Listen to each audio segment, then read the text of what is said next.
The call came from a number I didn't recognize. I let it ring once before answering.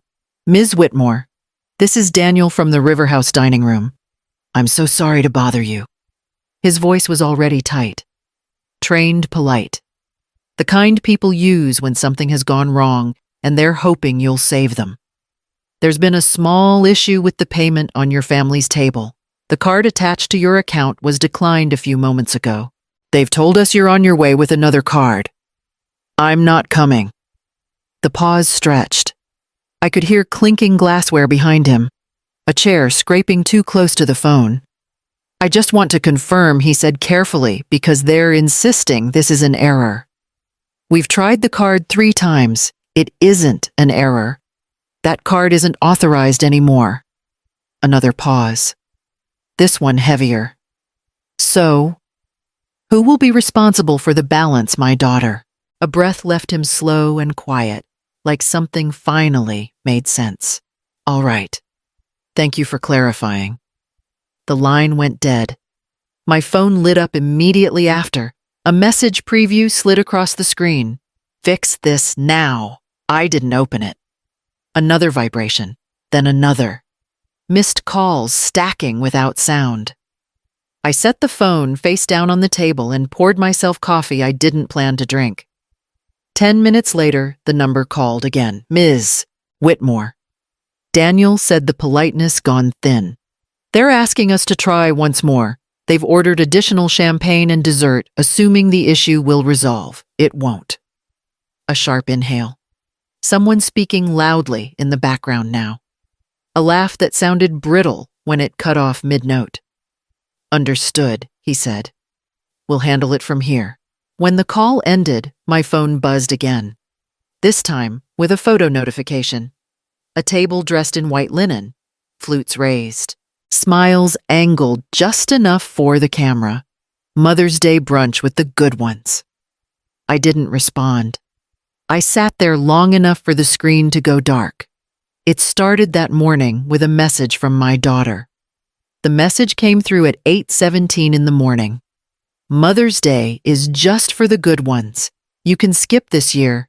No greeting, no softening. The punctuation was neat, deliberate, practiced. I read it twice, not because I didn't understand it, but because I wanted to be sure I hadn't imagined the ease of it. The way it landed like a decision already discussed with other people. I typed her name into the reply field and stopped. This wasn't anger. It wasn't a fight. It was administration. My daughter had learned that tone from watching me absorb things quietly for decades. From the way I used to smooth moments over write checks without discussion, show up early, and leave late. From the comfort of knowing I would adjust before anyone else had to. The phrase sat there. The good ones. Not good daughters, not good mothers, just good ones. Vague enough to defend, sharp enough to exclude. I could already hear how she would explain it later.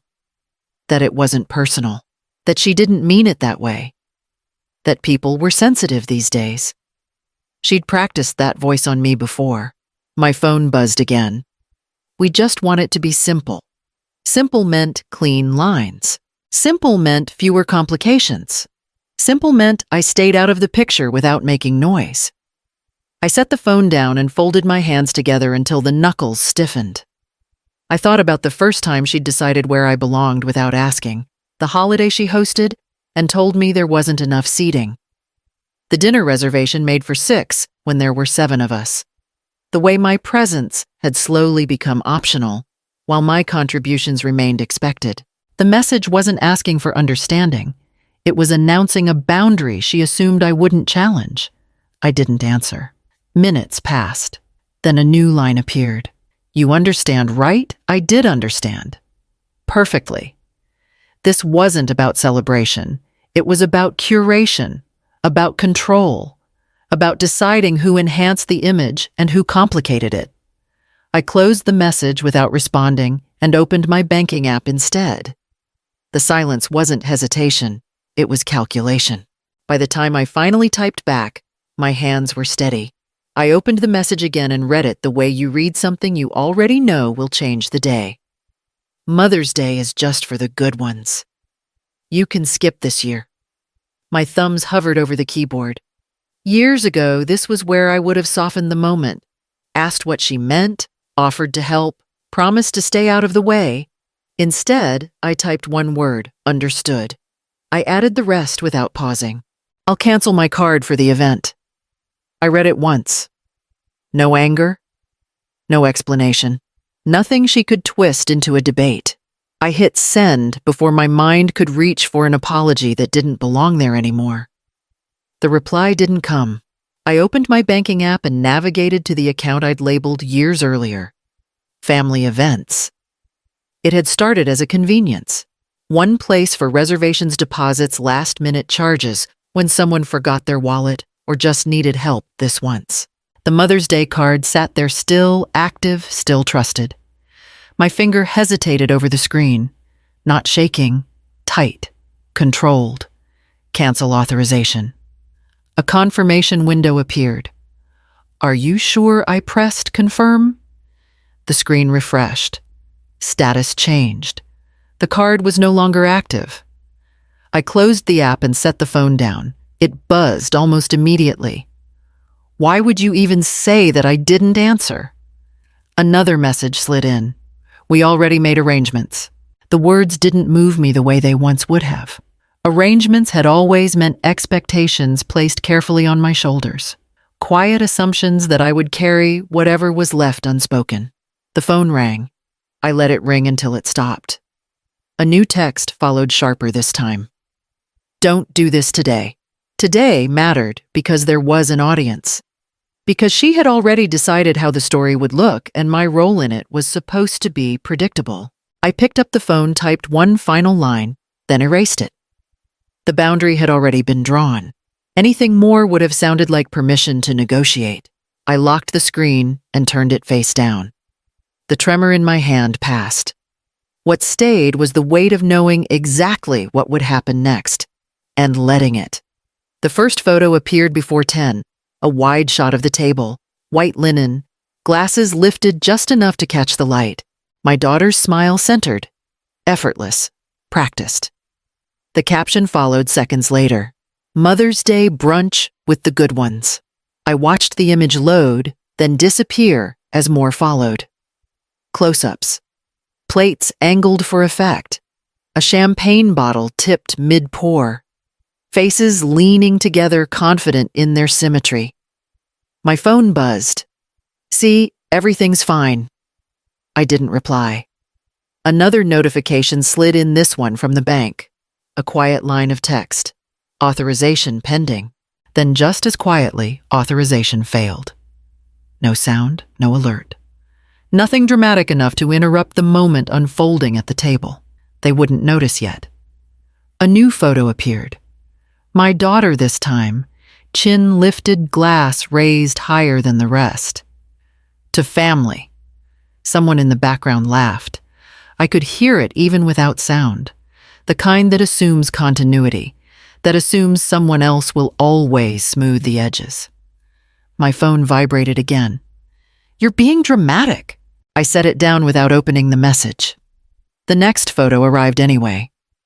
Dessert menus fanned across the table, fingers pointing. A server leaning in, pen poised. Behind the scenes, the second attempt failed. Still no reaction. Still no awareness. Another message pushed through. They're bringing out champagne next.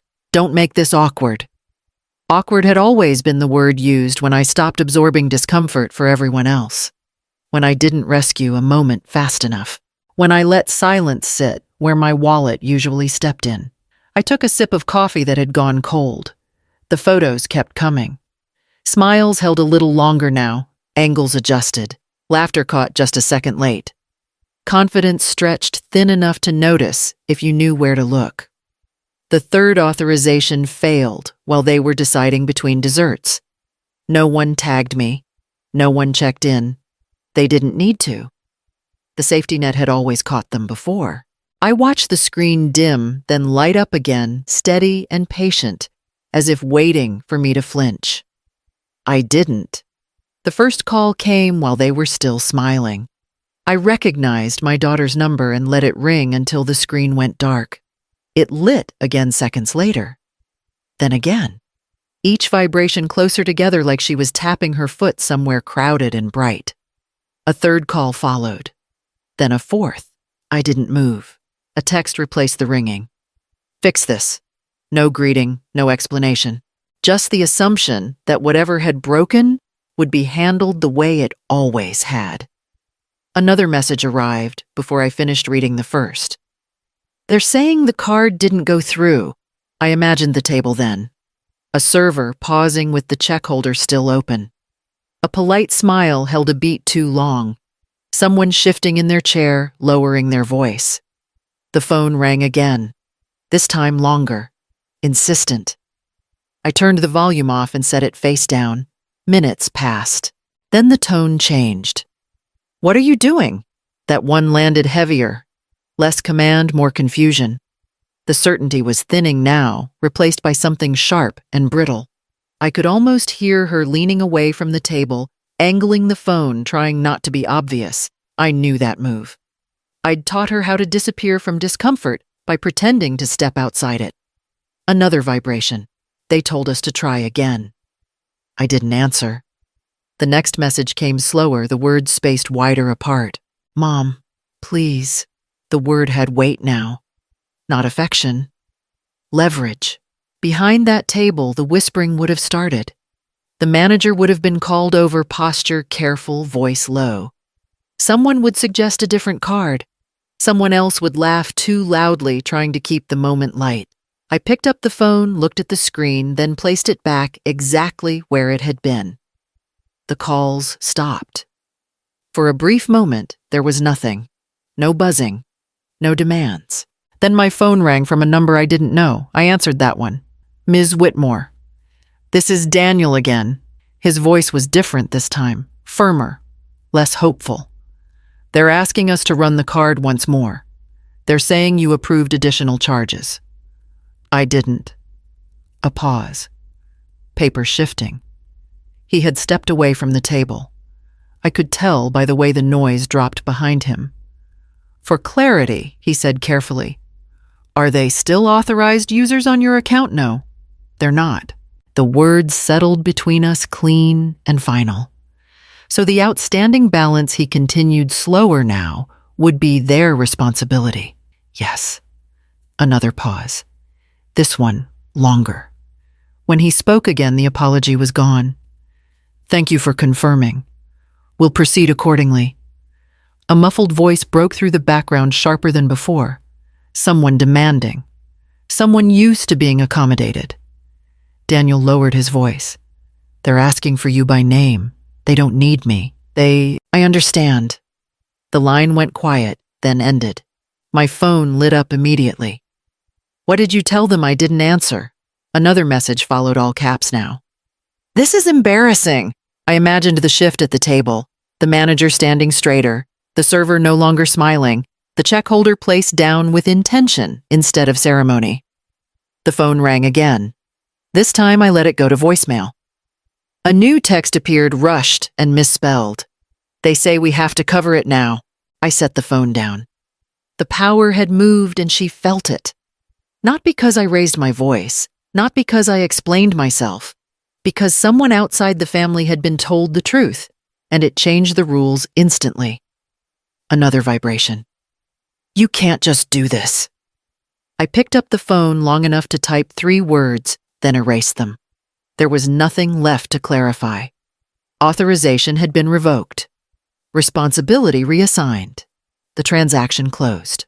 The phone rang again, but I didn't look at it.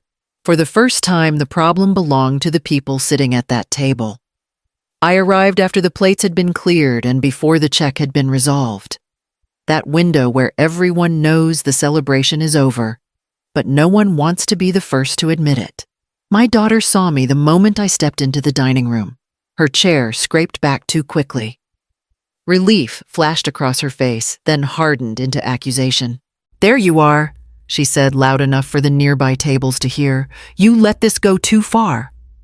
I didn't take the seat, she pulled out. I stayed standing. That alone shifted the room. This ends now, she continued, lowering her voice. Just fix it. The manager hovered a few steps away. Posture, professional, eyes alert. I met his gaze instead of hers.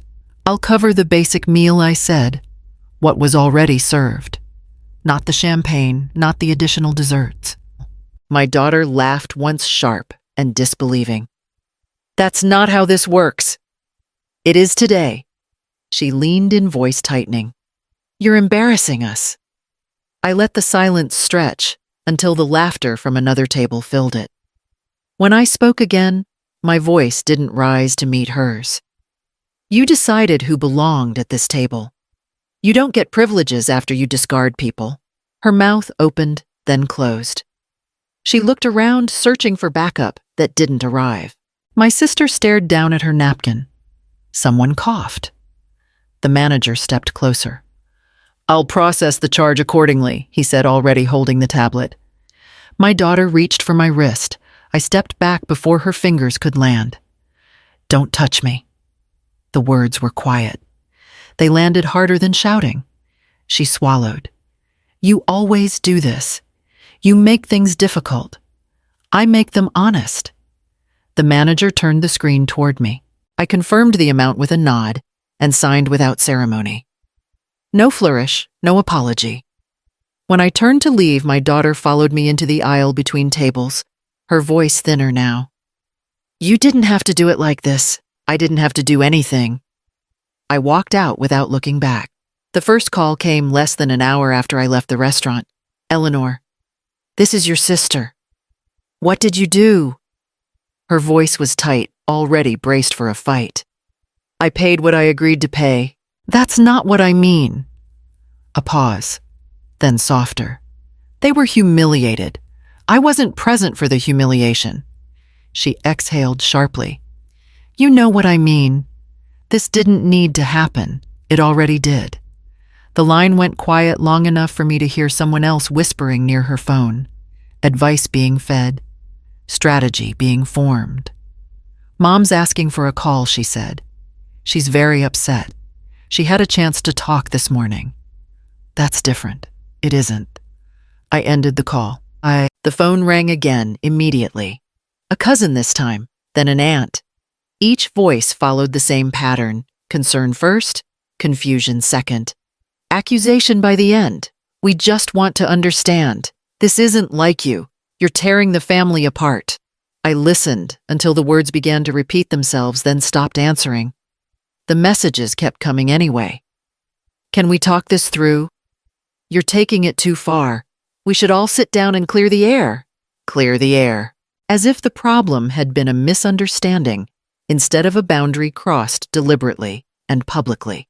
A new number lit the screen. I recognized it before answering. This is Pastor Lewis, the voice said gently. Your daughter reached out. She's asking for mediation. She didn't ask me. He hesitated. She assumed you would agree. I don't. Another pause. He was careful now. Would you be open to a conversation about forgiveness? I'm open to accountability. The silence that followed told me everything. Forgiveness had been the goal. Access, the reason. I won't be attending, I said. Please make a note of that. I will. I hung up and turned the phone off.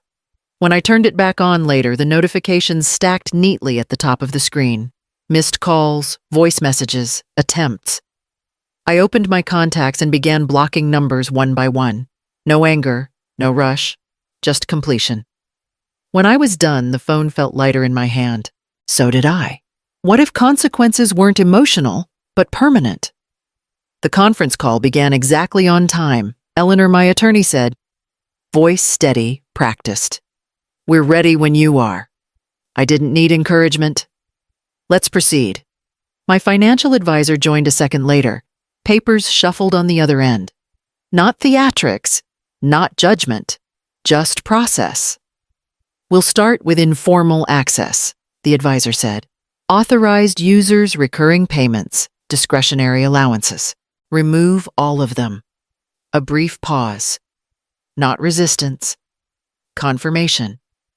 That includes your daughter, your sister, and the family account tied to shared events.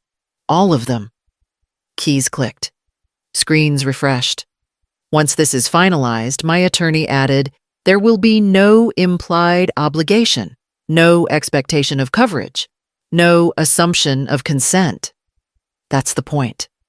Another pause. This one, gentler.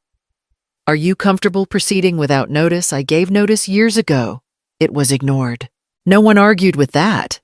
The documents arrived in my inbox while we stayed on the line. Clear language, clean edges. Names listed without emotion attached to them. Please review Section 3, my attorney said. This formally dissolves any informal financial reliance. I scrolled, read, signed. The confirmation appeared almost immediately. Processing completed. My advisor spoke again. You understand they may push back. They already have. And this closes that door. Yes. Silence settled. Not heavy, not triumphant. Just final. We'll file the final notice today, my attorney said. You're legally insulated. No one can compel access moving forward. Thank you. When the call ended, I stayed seated longer than necessary, waiting for something, a rush, a wave of regret. It didn't come. What I felt instead was relief. Not the sharp kind. The quiet kind that settles into your shoulders when you stop carrying weight you never agreed to hold forever. My phone buzzed once. A new number. I didn't answer. I opened the confirmation again and read it slowly. Not to savor it. To understand it, this wasn't revenge. It was structure. Boundaries made enforceable. The cycle didn't end with a speech or an apology. It ended with signatures. Mother's Day arrived without announcements. My phone stayed quiet longer than it had in years. No reminders, no early messages pretending warmth. The silence felt intentional, like a door closing itself instead of being slammed. I poured coffee and let it cool, while the day moved forward without asking anything from me. A message finally came through just after noon. My daughter's name appeared on the screen. I opened it. We need to talk. No apology, no acknowledgement. Just a reach, careful and late. I typed erased, then typed again. I'm not available today. The reply came fast this time. This isn't over. I didn't answer. Another number rang a few minutes later. I recognized my sister's cadence even before she spoke. She's really struggling, she said. You could at least reassure her. I reassured her for decades. That's not fair. It's accurate. Silence pressed in from her end of the line. When she spoke again, the edge was gone. You've changed. I stopped disappearing. The call ended without ceremony. I walked later, not to be seen, not to be noticed. Just moving through streets I'd lived alongside for years without ever claiming as mine. The city held its shape. Brick and iron and long memory. It didn't ask me to prove I belonged. A notification chimed once more near dusk. A voicemail this time. I didn't play it. I didn't need to hear the tone to know the content. The old pattern reaching for its final thread. I deleted it without opening. When evening settled, I sat with the quiet and felt the absence where obligation used to live. It wasn't empty. It was clear. No one apologized. Nothing was repaired, and nothing needed to be. I set the phone down and left it there. This was Mother's Day as it finally was. Unnegotiated, unpaid, mine.